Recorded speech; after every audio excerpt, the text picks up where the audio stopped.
김정만 군이라는 사람이 우리 강원도 원주 사람이었는데요. 고등학교 3학년 때 19살 된 그때 이 원인을 알 수 없는 아주 희귀한 중병에 앓게 됐어요. 그래서 이 시가지 강원도에서도 가장 유명하다는 원주 기독교병원, 연세대학 부속병원이죠. 그게 그 병원에서 치료를 받게 되었어요. 여러 의사가 서로 토론하면서 진단을 해보더니 병명도 잘 알 수 없지만 하여튼 이 병은 도저히 살아날 가능성이 없다고 말하는 것이었습니다. 결론이 그거였어요. 이 도저히 고칠 수 없는 병이다. 근데 기독교병원에 입원해가지고 이제 있는 중인데 일주일째 되던 날인데 그 밤에 이 김군이 갑자기 검은 사과 쓰고 검은 옷을 입은 저승사자를 보게 됐어요. 한 명이 아니고 여러 명이 우왕좌왕하면서 이렇게 자기 침대로 이렇게 다가오는 것이 보였어요. 그래서 들은 얘기가 있잖아요. 저희 어머니도 그렇더라고요. 어머니도 대장암 수술을 해가지고 잘 계셨어요. 아주 희희낙낙하면서 이제 아물기만 하면 이제 끝난 집에 간다 해가지고. 근데 갑자기 어머니가, 제 여동생이 그 어머니를 간호하고 있었는데 갑자기 이런 검은 옷을 입은 그 저승사자들이 보인다 막 그러시더니 결국은 그게 터졌어요. 수술을 한 연세가 많으셔서 그런지 어쩐지는 모르겠지만 그래가지고 결국은 그 길로 사망을 하시게 됐어요. 그런 거 바로 이 친구도 그런 걸 본 겁니다. 그 저승사자가 왔다 갔다 하는 걸 보게 된 거예요. 근데 병실안은 전등빛은 밝잖아요. 보통 환하고 그 정신도 아주 뚜렷한데 이 저승사자들이 자신을 잡으러 온 것이고 그 잡으러 온 거 본 거는 이제 곧 죽게 된다는 걸 알았기에 이대로 죽을 수 없잖아요. 19살밖에 안 됐는데. 그래서 처먹던 힘까지 힘을 내서 몸을 일으켜서 앉았어요. 그리고 가만히 생각해 보니 저렇게 저승사자들이 있다면 내가 부르는 부처님도 있지 않겠는가 이런 생각이 들었어요. 그리고 부처님을 한번 불러봐야 되겠다는 생각이 들어서 나미아불타불 하고 큰 소리로 연불하기 시작했어요. 그러니까 죽는 판인데 이거저거 볼 거 뭐 있어요. 옆 사람이 있거나 말거나 내가 죽어가는 판인데 막 불렀어요. 그렇게 연불을 하니까 그 수많은 저승사자들이 갑자기 놀라가지고 몇 발짝 뒤로 쭉 물러나더라는 것입니다. 그리고 감히 그의 몸 근처에 오지도 못하더라는 것이었습니다. 그러니까 이 김군은 나미아불타불이 큰 효험이 있구나. 그래서 저승사들도 오지 못하니까, 나한테로 오지 못하니까 저들만 물리치면 나는 살아나는 거겠구나 하는 생각이 들었던 것입니다. 그러니까 정성을 들여서 계속 연불을 했어요.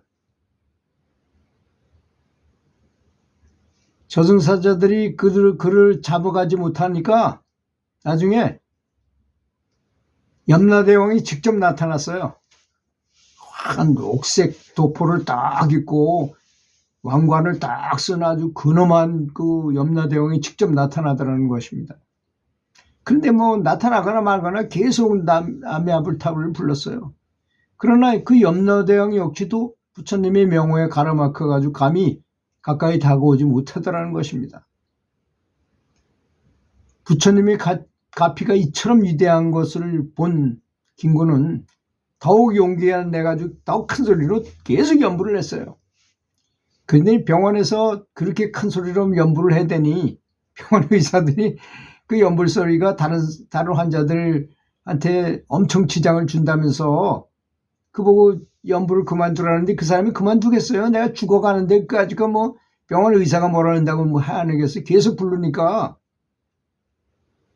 어떻게 자기가 연부를 멈추려 하겠습니까? 그러니까 할 수 없이 이제 그 김군을 다른 방으로 옮겼어요. 독방. 그 둘이 있거나 셋이 있는데 사람이 아직 들어오지 않는 그런 독방으로 보냈어요. 그러니까 신났죠. 이제 김군은 여전히 계속해서 연부를 더 많이 했어요. 계속 연부를 한 겁니다. 그렇게 거의 닷새 정도를 그렇게 했는데 갑자기 어떤 금색 빛이 쫙 내려오는데 빛이 위에서부터 이렇게 아래로 쫙 어떤 형상을 이루는 것처럼 이렇게 막 내려오더라는 것입니다. 그리고 이 병실 안과 온 대지에 환하게 비치더라는 것입니다. 그 빛이. 그 빛 속에 한 분의 황금색 부처님이 허공에 우뚝 서 계시더라는 것입니다. 그리고 부처님 발 아래에는 금색 구름 한 송이가 기묘하게 떠 있고 부처님 몸에서는 더욱 찬란한 광명을 바라고 있었던 것입니다. 부처님께서는 왼손에 염주를 드시고 오른손은 손가락을 모아가지고 가슴에 두고 김군을 향해서 미소를 짓고 계셨습니다. 그 자비로운 얼굴에는 기쁨으로 가득하였고 표정은 더없이 자비로우시며 미소는 아주 친근해 보였던 것입니다. 그분이 바로 내가 그토록 애타게 부르던 아미타 부처님이셨던 것입니다. 부처님이 나타나시면 저승사자들은 어떻게 되겠습니까? 당연히 싹 사라져 버리고 없죠. 저승사자 무리들은 어느새 전부 사라졌고 잠시 후에 황금색이 그 찬란했던 그 부처님의 모습도 사라지셨어요.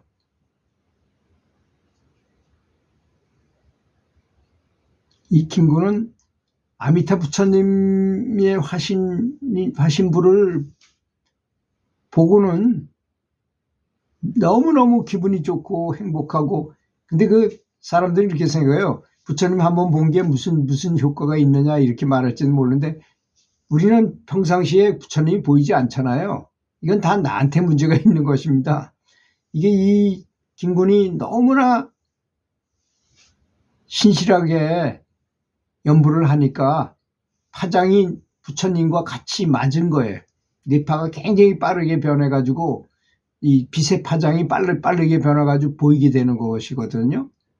그러니까 그런 경지에 갔기 때문에 그거에 보이는 것입니다. 그리고 병은 어떻게 됐을까요? 저승사자가 사라지고 염라대왕도 사라지고 병은 어떻게 됐을까요? 당연히 한 방에 다 고쳐지는 것입니다. 그런 상태에 가게 되면 이거는요 이렇게 들으면 미신처럼 들릴지도 몰라요. 근데 사실은 과학입니다. 과학. 그 어떤 경지에 가서 부처님을 보게 되거나 그런 경지에 가게 되면 호르몬 상태가 전혀 달라져요. 뭐 다이돌핀이라든지 다이돌핀 말고도 아직 사람이 발견하지 못한 게 90%나 돼요. 우리 보통 한 90개 정도의 호르몬이 우리 몸에서 분비된다고 돼 있는데 우리가 사람이 알아낸 거는 10%밖에 안 된답니다. 90%는 몰라요. 우리가 연부를 하거나 명상할 때 어떤 신기한 그런 체험을 할 때 보면 그런 이상한 호르몬이 분비된다는 것을 느낄 수 있어요. 그래서 환희심이 나는 것입니다. 보통 때처럼 그런 게 아니고 너무나 기분이 좋고 행복하고 그런 걸 느끼는 것입니다. 그래서 우리가 알기를 청화선사께서 수건 2장을 걸어놓고 연부를 하셨다. 그 말만 그것만 신기한 게 아니라 그분이 갖고 계셨던 그 환희심, 그 경지, 호르몬 체계가 우리랑 전혀 다른 방향으로 바뀐 것입니다. 그러니까 그게 경지가 바로 높으신 것이죠. 우리도 연부를 하다가 아직 환희심이라는 걸 아직 체험을 못했다. 내가 연불 하다가 정말 행복한 걸 근데 있었는데 자기도 기억을 못할 때가 많아. 그런 상태에서 그런 게 잘 오기 때문이에요. 내가 정신이 말짱할 때는 그런 기분이 잘 안 들어요, 사실.